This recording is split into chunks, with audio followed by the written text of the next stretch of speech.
Awesome. Yeah, fucking awesome. Okay, išdurkė, ne? Žiūrėkite, pirmasis mūsų skambutis bus pats elementariausias, nes mes dabar skambinsime mergaitei ir darysime su jie tik-tiką. Tik-tik-tik. Tik-tik-tik. O esmė skambučio tik-tik yra tokia, kad mantukas pabandys ją nukabinti.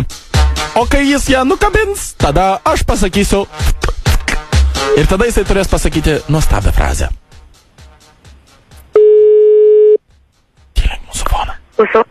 Labas vakaras. Labas vakaras. Ar kalbu su Žydre? Taip. Labas Žydre, tave trukdo, atsiprašau, kad taip vėlai.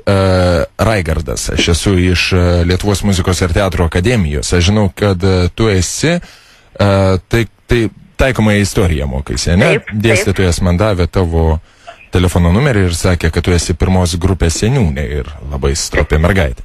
Atsiprašau, kad aš taip vėlai skambinu, tiesiog norėjau pasiklausti. Mes darome su Lietuvos muzikos ir teatro akademijos studentais ir pedagoginio universiteto studentais iliustruotą istoriją. Taip. Esi girdėjus, ką nors apie tai? Žinokit, ne. Žinokit, ne, ar ne? Nes mes jau mėnesį čia Skalambija, mėnesį jau bandom padaryti tą visą dalyką. Žodžiu, aš tau gal papasakosiu šiek tiek esmę. Tai yra taikomosios studentai, besimokantis taikomąją istoriją, užduoda mums užduotis kažkokias iš istorijos ir aktoriai tuo pačiu metu turi suimprovizuoti tą istorinį kažkokį tai įvykį. O po to jau dėstytojai muzikos ir teatro akademijos ir pedagoginio universiteto sprendžia, ar tas dalykas, vertina. Tai aš norėjau pasiklausti, ar tu galėtum suorganizuoti grupę iš savo iš savo grupės, kuriai tu esi seniūnė. Galėčiau pabandyti suorganizuoti, o kada čia maždaug būtų, tai... Čia būtų kovo 11-osios minėjimui. Žinau, manau, kad galėčiau kažką pabandyti suorganizuoti. Aha. Tik man reikėtų tada žinoti maždaug, tikslesnis duomenis, kada ten viskas vyktų, kur ten, kad taip žinočiau. Jo. O pas tave su istorija viskas gerai, ne? Ir galėtume mes ir klausimų kažkokių, gal ir dviese, aš tau galėčiau padėti paorganizuoti ar panašiai kažką.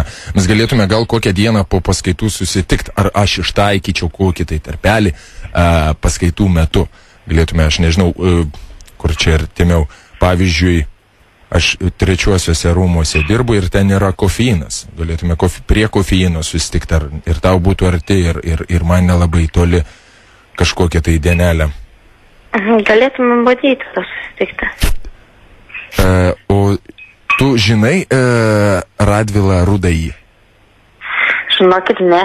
Radvilą Rudąjį būtent kaip asmenybę? Tai, ta prasme, ne kaip asmenybė, kaip istorinė asmenybė Radvilą Rudąjį.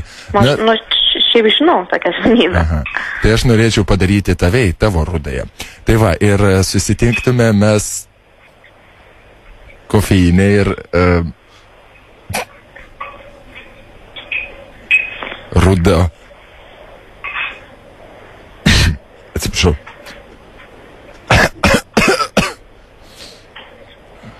Mama, atnešk arbatą. Ok, atsiprašau labai čia su tom slogom, su to pavasariu užklupusiu. Tai va, ką mes apie Rudąją šnekėjom tavo, tai yra Rudąjį Radvilą, ne? Ir sakau, susitiktume, aš turiu pasiruošęs kažkiek tai rudų A4 formato lapų, kuriuos esu pasidėjęs jau pasivėjų portfelį savo ir norėčiau tau juos duot puostyti, perskaityti. Tai galim ir balsus paskaityti manęs. Kaip galim ir dabar paskaityti? Ir apie juodąjį galim, tik tai irgi aš atnešiu tada juodų lapų. Matai, apie juodąjį čia, nežinau, apie juodąjį aš bijau, kad studentai nebus nei vienas panašus į Juodąjį Radvilą. Tai dėka, galim surasti. Aišku. Gerai, tai žiūrėk, dar vienas dalykas, kad mes tavęs paprašysim pavaidinti nuogą Barborą Radvilaitę prieš numirštant agonijoje, visą apsipylusią syvais. Gal aš šitą vaidmenį pervesiu kam nors kitam. Ne. Okei. Daug kai čia daro. FM. Labas vakaras. Labas vakaras, Gink. Aš balsą supratau, iš tikrųjų. O ką tu supratai, kas čia toksai buvo? Kad Zitasau. Aha, o kas čia toksai kalbėjo? Žinok, nežinau, kurio balsas, bet tai Nu, vat kurio balsas? Nežinau, kurio, bet gražu Čia balsas. Radvilos rudojo ar juodojo balsas buvo? Čia tikriausiai šmaikščioje kokia nors. Nerūšėjo, ne? Nu, gal ne dar. Ne. O tai Tai iš va. karto ir viską supratai? Nu, aš iš balso apgalvoju, nu, tikrai kažkoks keistas balsas. Keistas balsas, mano. Dėstytojas kažkoks skambintas. Keista balsis. Aišku, aš esu keista balsis. Tai va, žinok, norėjom tave... Tai tave patrukdė radistai iš radio stoties ZIP-FM. Šį vakar dirbame mes dviese, Mantas Stonkus ir Justinas Jankevičius. Jo. Fainai, fainai. Štai mes tave ir patrukdėm. Jo, Tai štai kaip sekasi istorikuoti? Normaliai, iš tikrųjų dabar jau dar geriau, nes karštą paliko. O kaip rudoji tavo, prakaituoja ar ne? Knyga Radvila. Radvila. Radvila tai nežinau, kažkaip apie Radvilas dar neinam, tai džiaugiuosi dabar. Bet bus malonu prisiminti, kai šitą variką eisim apie jį. Tai žiūrėk, nesusijuok per atsiskaitimą, jeigu gausi tokį klausimą. Gerai, žiūrėk, tai gero to vakaro. Norėjau paklausti, kas čia man tai padarė. Oi, Čia tau padarė, žinai kas, Giedrius Mikoliūnas. Nepažįstu. O gal Nu, va, tada... prašom. Šiaip tau čia padarė Titas Tadas. Prašom. Nu, pasakykit. Nu, rieš mes, nu, visi. Oi, ryšys. Oi, Nebegalim. Ate, Žydrė, nutrūksta sąskaita baigėsi.